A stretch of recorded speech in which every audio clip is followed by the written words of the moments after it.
వాళ్ళకి మెసేజ్ వచ్చింది 6 గంటలకు గాంధీ భవన్లో మంత్రి గారి ప్రెస్ మీట్ ఉంటుంది అని చెప్పేసి. ఫస్ట్ స్పందించిన వ్యక్తి పొన్నం ప్రభాకర్ గౌడ్ గారే.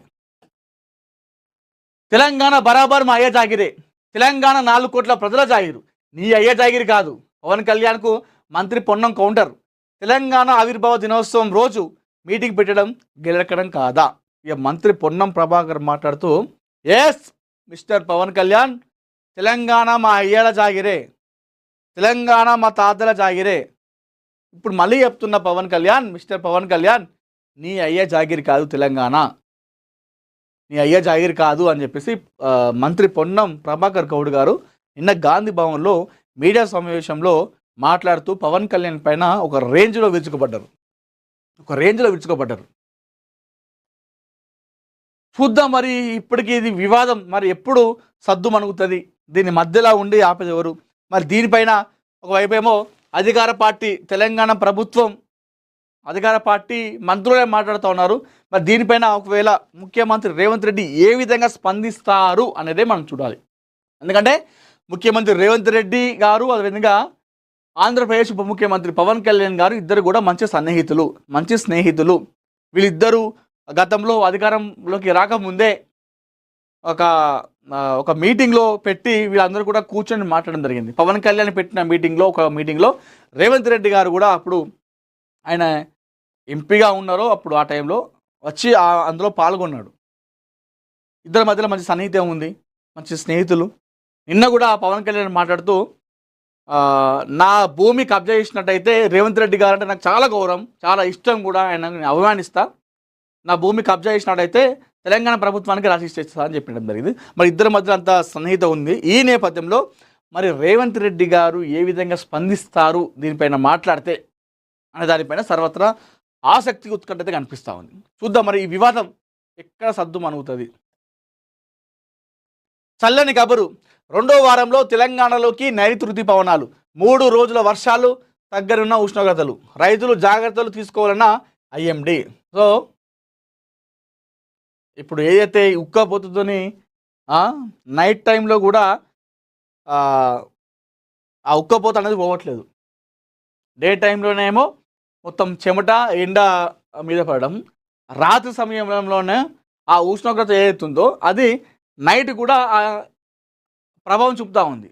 దానివల్ల ఉక్కపోత, ఎన్ని ఫ్యాన్లు ఉన్నా కూడా అంత ఉక్కపోయడము, చెమటలు రావడం ఇది. ఈ నేపథ్యంలో మనకు తెలంగాణలోకి నైరుతి రుతుపవనాలు ఎంట్రీ ఇచ్చినాయట. సో 3 రోజుల పాటు వర్షాలు ఉంటాయట, ఉష్ణోగ్రతలు కూడా తగ్గే అవకాశం ఉందట.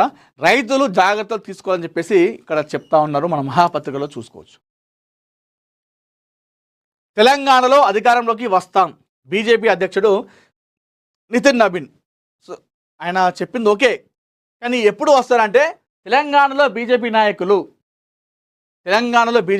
అందరూ కూడా ఎలాంటి విభేదాలు లేకుండా, అంతర్గత విభేదాలు లేకుండా, లోపల బయట అంతా కూడా కలిసి ఉండి సమన్వయంతో ముందుకెళ్తేనే ఇది పాసిబుల్ అవుతుంది. కానీ మీరు తలకిందులు చేసి తపస్సులు చేసిన నరేంద్ర మోడీ గారు స్వయంగా వచ్చి తెలంగాణలో ఒక 2-3 నెలలు ఉండి ప్రచారం చేసినా కూడా తెలంగాణలోకి అధికారంలోకి రాదు బీజేపీ. ఎందుకంటే ఇక్కడ నాయకుల అంతర్గత విభేదాల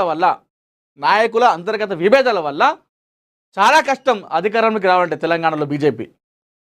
సో ముందు అమిత్ షా కానివ్వండి, మోడీ కానివ్వండి, ఏదైతే పశ్చిమ బెంగాల్ ఏ విధంగా టార్గెట్ పెట్టిరో ప్రజెంట్ తెలంగాణ పైన టార్గెట్ పెట్టింది బీజేపీ అధిష్టానం. బీజేపీ తెలంగాణలో అధికారంలోకి రావాలంటే మాత్రం నాయకుల మధ్య ఉన్నటువంటి ఆ డిస్టెన్స్ ఉంది, ఆ గ్యాప్ ఉంది, దాన్ని మీరు ఫిల్ చేయాలి. ఆ గ్యాప్ని మీరు రిమూవ్ చేయకపోతే మాత్రం చాలా కష్టం అవుతుంది. నేను చెప్పిన కదా, స్వయంగా ప్రధాని నరేంద్ర మోడీ గారు సైతం తెలంగాణకు వచ్చి ఇక్కడ ఉండి ప్రచారం చేసినా కూడా బీజేపీ ఇక్కడ రాదు, గెలవదు. ఎందుకంటే బీజేపీ పార్టీ ఇక్కడ మంచి గట్టి ఉంది, తెలంగాణలో ఉంది వాస్తవానికి కూడా. కానీ అది ఎమ్మెల్యే, అసెంబ్లీ కావచ్చు, పార్లమెంట్ ఎన్నికలకు వచ్చేసరికి అది పోతుంది. ఎందుకంటే నాయకుల మధ్య, తెలంగాణలో బీజేపీ నాయకుల మధ్య ఉన్నటువంటి సమన్వయ లోపం అది.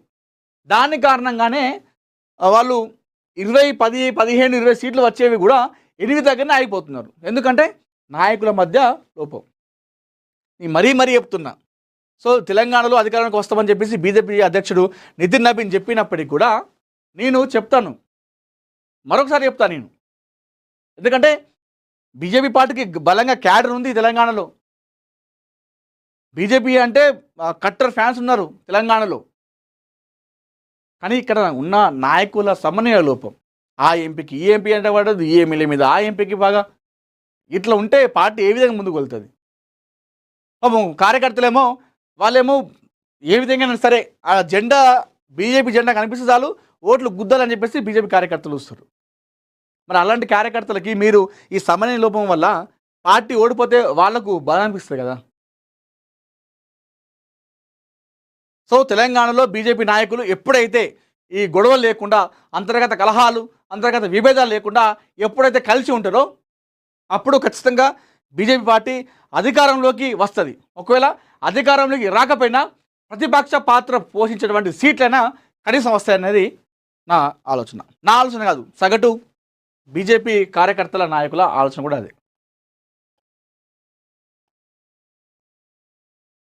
తెలంగాణ ఆవిర్భావ దినోత్సవం సందర్భంగా 91 మంది ఖైదీలకు విముక్త అని చెప్పేసి ఇక్కడ మనం వార్త చూస్తా ఉన్నాము. సిద్దిపేట వద్ద ఘోర రోడ్డు ప్రమాదం, మనుగూరుకు చెందిన దంపతుల మృతి అంటూ కూడా మనం ఇక్కడ వార్త చూసుకోవచ్చు. సో భద్రాద్రి కొత్తగూడెం జిల్లా పాత మనుగూరు ప్రాంతానికి చెందిన ప్రముఖ వ్యాపారవేత్త రవి గ్రాఫిక్స్ అధినేత రవి మరియు అతని భార్య సునీత మంగళవారం ఉదయం సిద్దిపేట శివార్లో జరిగిన ఘోర రోడ్డు ప్రమాదంలో అక్కడికక్కడే చనిపోయారంట. ఈ ప్రమాదంలో వారి కుమారుడు కోడలు తీవ్రంగా గాయపడ్డారు. రవి తన భార్య సునీత కుమారుడు కోడలతో కలిసి కారులో మంగళవారం మనుగూరుకి పైన మరి ఎలా చర్యలు తీసుకుంటారో చూద్దాం.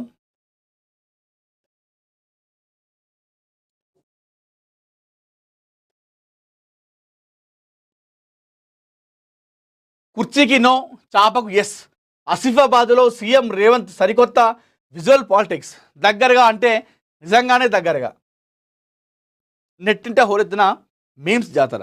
నిజంగా ఒక విషయం చెప్పాలి, రేవంత్ రెడ్డి గారు కొన్ని విషయాలలో నాకు చాలా అంటే చాలా మంచి అనిపిస్తుంది. ఇంకా అంటే ఆయన హుందాతనం అన్నది కనిపిస్తూ ఉంటుంది. సింప్లిసిటీ, తగ్గి ఉండడం, ఇంత ఎదిగినా తగ్గి ఉండడము,